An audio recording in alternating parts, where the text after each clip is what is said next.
Hey guys, originally I was gonna use the mic on my new earbuds, but there were these weird ass pauses every time I tried to record an audio, so I can't do that. Asymmetrical horror on Roblox right now is pretty fucking big. There's so many good and big games under this genre, like Die of Death, Forsaken, Outcome Memories, Pwned by 1400, Robloxia, and Hold On. Anyone remember that one? Good times. And the newest one, what I'm playing right here, what I'm going to review here, Tribulation. Do note that before I start this review that the game was apparently put out unfinished, so some of the stuff are probably placeholders, like that shop, and some things are probably going to get reworked or removed or something. Alright, let's start the big old Tribulation review, starting with gameplay from both sides. Honestly, if you've played literally any other asymmetrical horror game on Roblox, that's pretty much how survivor gameplay in Tribulation is. Tribulation follows the government-mandated 3-class system in any asymmetrical horror game ever. Support, Survivalist, and Stunner. And of course, you get one of each for free. Your free Survivalist is Demilia, I think that's how you pronounce her name. Your free support is Aliko, again I'm pretty sure I'm pronouncing that right, I think. And your free stunner is Panda Noob, who I'm playing here and I'm probably gonna main, honestly. From there, it's standard survivoring as a survivor, but the generators are pretty cool. You gotta hit space or X or whatever you have your fucking jump button bound to on a controller when the arrow's in the green. It reminds me of this one arcade game, but I cannot remember the name for the life of me. There are like a lot of survivors that released on launch. I don't even have them all just yet, but like Pan Noob's all I really need. Tribulation's killer cast on launch is actually pretty damn solid. There's Portaboy, a Rushdown, It from Hide and Seek Extreme, a Trapper in quotes because nobody plays It as a Trapper, Ellernate, my sweet baby, as an all-rounder killer, and fucking Cruel King from Blocktails as a zoner area denialist type. I have beef with Cruel King, by the way, you're gonna see that right now. If you are playing on a console like me, or just using a controller, and you go up against Cruel King, you're probably fucked. But why, you ask? Well, all of Cruel King's abilities, aside from his M1, inflict frozen to a certain degree. When you're frozen, you get stuck in an ice block and have to play a little minigame of clicking arrows in a pattern to get out. On console, you have to use the cursor mode to do this. You can't use the D-pad, even though I really wish you could. And Tribulation does not have free cursor enabled like Die of Death, if you've played Die of Death on console. And getting out of freezing on console because of this is a nightmare! Please tell me if there's some sort of button mapping to get out of freezing on console, because that would make playing this game so much fucking easier when I'm up against a Cruel King. But I gotta give him credit, Cruel King is pretty fun to play as. Alright, I think I got the important stuff out of the way. Let's talk about killer gameplay. Another already in this economy. Playing killer in Tribulation is pretty fun. Your goal is the exact same as this role in any other asymmetrical horror game. Kill everyone. And you get the previously stated 4 killers to do that with. Government mandated Rushdown starter killer is fucking Portaboy, one of the developers for Item Asylum. It's based on an NPC they made as a parody of those survival the killer type games, but it's still really fucking funny. Portaboy is a relatively okay Rushdown. It does have some pretty good anti-loop with velocity, but that's about it. I never won a game as Portaboy. Then the cheapest purchasable killer is It from Hide and Seek Extreme, being purchasable for 450 ticks. It is supposed to be a trapper of sorts, having a glue trap that inflicts slowness 3 and a camera that blinds you and inflicts slowness, I think, 1. But you're not playing him as a trapper at all, honestly. You're putting your traps on generators, if anything. Oh, and it is pretty fucking fast for only having 60 stamina. And the M1 hitbox is astronomical. This motherfucker uses telekinesis to hit people.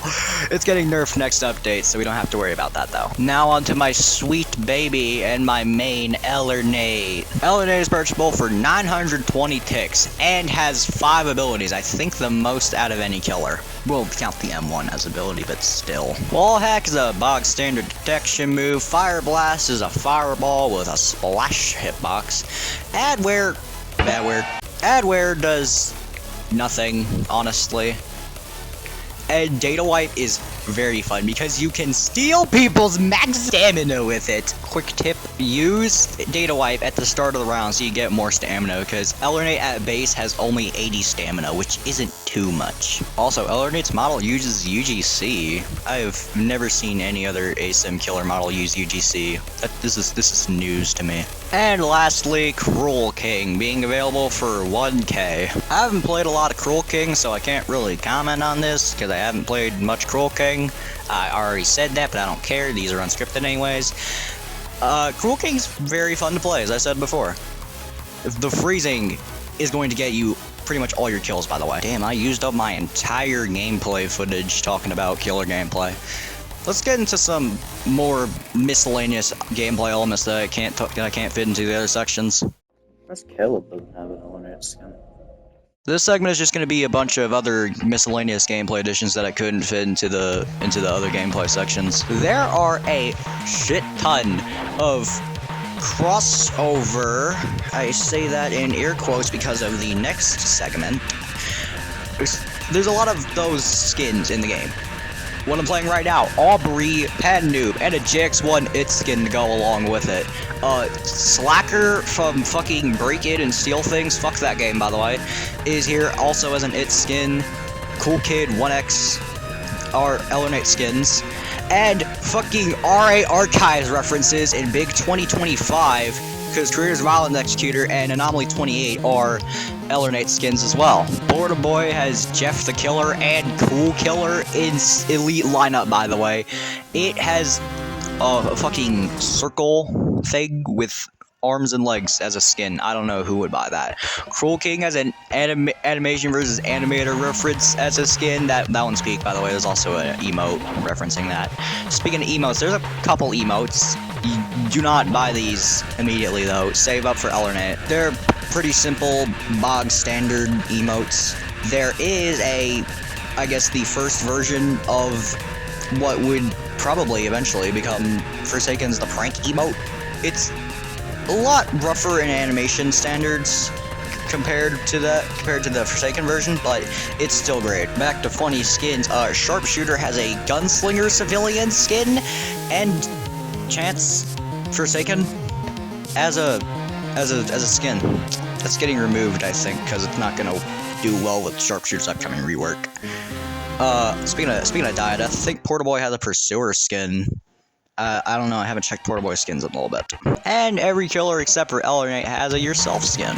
If you're unfamiliar with the concept of Yourself skins, they pretty much just use your avatar as the killer skin. It could be literally anything. And this one I should probably mention because it's a actually rather amazing segue into my next segment. Coilette has a prototype skin, a guest skin from Powered by 1400, one of the greater ASIM games. And that is getting removed next update for reasons I will explain in the next segment. This is going to be a crazy one. I'm not reusing footage again. Tribulation is in some decently lukewarm water.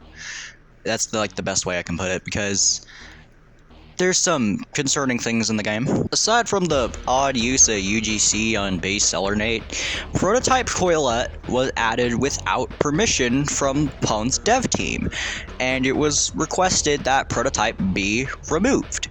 And they are following through with that, not before making a pretty fucking salty tweet about it though. This tweet is how not to tell your community that a skin is getting removed, by the way. The owners of the game did eventually apologize, but it's still out there. They're like, that was a little rude. Claims of stolen assets in the game are also out there, which I haven't found anything on, but it wouldn't surprise me, honestly. And also, I have this gut feeling that some of the collabs like Face Lols and Diadeath, they also didn't get permissions for. Like, after learning about Prototype Coilette, it's just I feel like that had happened. I feel like that's happened. Also, Brick Battler has a skin that turns them into Swagman. Not Pwn Swagman, a different Swagman created by someone for a game that I have no idea about. But someone from the Pwn Discord server revealed to me that this Swagman was created by someone that supports incest. If you're a little youngin' and don't know what that means, first off, why the fuck are you watching this? Second, in YouTube-friendly terms, incest is sexual actions between family. Disgusting, I know. You know what doesn't really help this case? That the skin's description is separate the art from the artist. I will do this sometimes, but only if it's 1, a music artist, and 2, the music is really good. I'm not doing this to an incest supporter no matter what the criteria is. Can't forget Elrenate's aforementioned RA archive skins, which is a whole other thing in and of itself. I think we're on good grounds to conclude this review, so let's go ahead and do that. I truly believe Tribulation has the potential to become a very good game. If it gets lucky, it might hit Big 3 status, but I don't think it can do that in its current state at all. Things need to be changed with how the game works and how collabs are done. Biggest thing for gameplay, in my opinion, is making Cruel King's freeze much more easy to get out of on console, because right now it's hell. And I forgot to mention this in the killer gameplay, but it can inflict freeze on himself with Blue Box. It's even harder to get out of that. And the biggest thing in how collabs need to be done that should be changed is get fucking permissions for future collabs so we don't end up with another Prototype Coilette. And if there are any other collabs that haven't been fully officialized by not getting permissions, go ahead and ask. Go ahead and ask their respective creators for permissions to use the characters in the game. If they're cool with it, they're cool with it. You can add them. If they're not cool with it, they're not cool with it, and you should stay away. And the Swagman skin needs to be removed. I have very little, but it has Eldernates left in me. I'm gonna give Tribulation a final score of 4 out of 10. It's an alright game, but it has a lot of flaws. That's all I have to say. I can't really thank many people on this one, but next video is explaining every artful skin in Diadeath up until that point. And with that being said, until this game becomes a little bit better, thanks for watching.